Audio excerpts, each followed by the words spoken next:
La chose la plus évidente à faire à l'approche d'un endroit serré est de ralentir autant que nécessaire. Plus l'espace est serré et plus qu'on s'en approche, plus on doit ralentir. On peut même arrêter si nécessaire pour mieux évaluer les distances. Si on conduit une voiture à transmission automatique, on garde le pied sur le frein et on contrôle notre vitesse en variant la pression sur la pédale. Si on conduit une manuelle, on accélère très légèrement tout en maintenant l'embrayage enfoncé au cas où on aurait besoin de freiner. Juger la distance de notre côté est plus facile vu que c'est plus proche de nous, mais la juger de l'autre côté est un peu moins évident. Si le véhicule qu'on approche est plus ou moins de la même taille que le nôtre, de la même hauteur plus particulièrement, on s'assure de voir les poignées de porte à tout moment. Si on ne les voit plus, on risque d'être trop proche. Maintenant, à cette distance, on a encore un peu de place, mais on doit toujours garder une marge de sécurité de toute façon. Donc en approchant, quand on voit le feu arrière droit de l'autre véhicule plus ou moins dans le coin inférieur droit de notre pare-brise, le milieu du véhicule doit être plus ou moins aligné avec le bas de notre fenêtre du côté passager. Si le véhicule est plus haut que le nôtre, on devrait voir les poignées un petit peu plus haut. Ces points de référence vont varier un peu, j'en discuterai à la fin de la vidéo. Une chose à laquelle on doit faire particulièrement attention en passant entre deux véhicules, c'est les rétroviseurs parce qu'ils dépassent du véhicule. Si on passe entre deux véhicules et l'un d'eux est plus haut que le nôtre, notre miroir devrait passer en dessous du sien. Donc on peut se rapprocher un peu plus de ce côté. Si on a des rétroviseurs pliables, encore là on peut se rapprocher plus de la voiture de notre côté et plier notre rétroviseur. Même dans certaines situations où on a assez de place, on peut avoir l'impression que c'est trop serré. Donc s'il y a des véhicules devant nous, on peut comparer leur taille à celle de notre véhicule. Présentement, je conduis une voiture compacte et le bus devant moi est beaucoup plus large.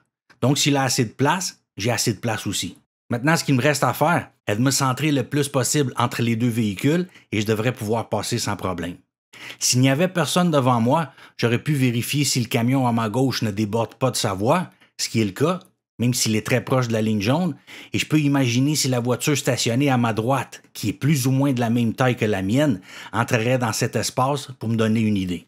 On essaie toujours de placer notre véhicule aussi droit que possible avant d'atteindre le pare-choc arrière du véhicule qu'on est sur le point de passer. Si je suis en position diagonale, je risque de frapper l'un des véhicules à mes côtés ou les deux.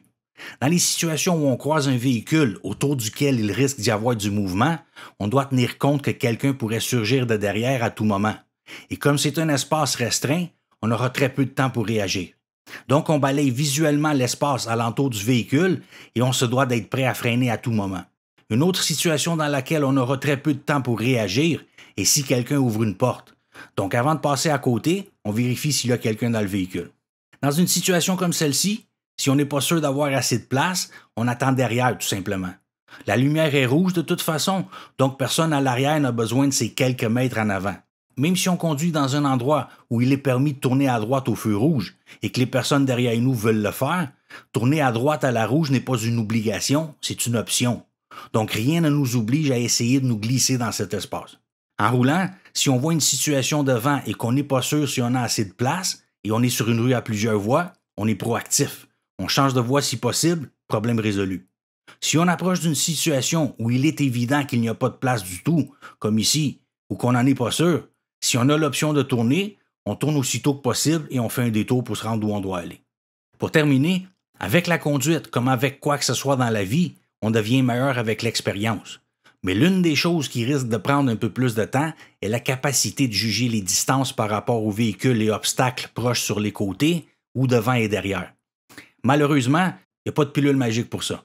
Des variables telles que la taille des véhicules, notre taille et même notre propre perception de la profondeur sont tous des facteurs qui peuvent influencer la manière dont on jugera les distances. Même pour les conducteurs expérimentés, en particulier quand ils passent d'un véhicule plus petit à un véhicule plus gros, il y a une période d'adaptation. Alors soyez patient, ça viendra avec la pratique.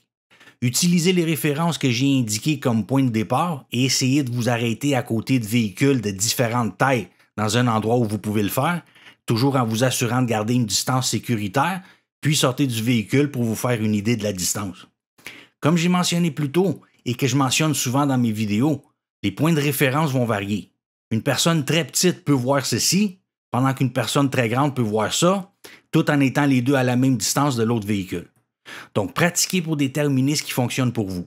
Si vous voulez avoir une idée des dimensions de différentes catégories et même de modèles de véhicules individuels, j'ai mis un lien dans la description de la vidéo vers un site contenant beaucoup d'informations à ce sujet. J'ai aussi mis les liens vers les 2 premières vidéos de cette série. Dans la prochaine vidéo, je vais parler de la conduite dans des rues étroites. Donc restez à l'écoute et à bientôt.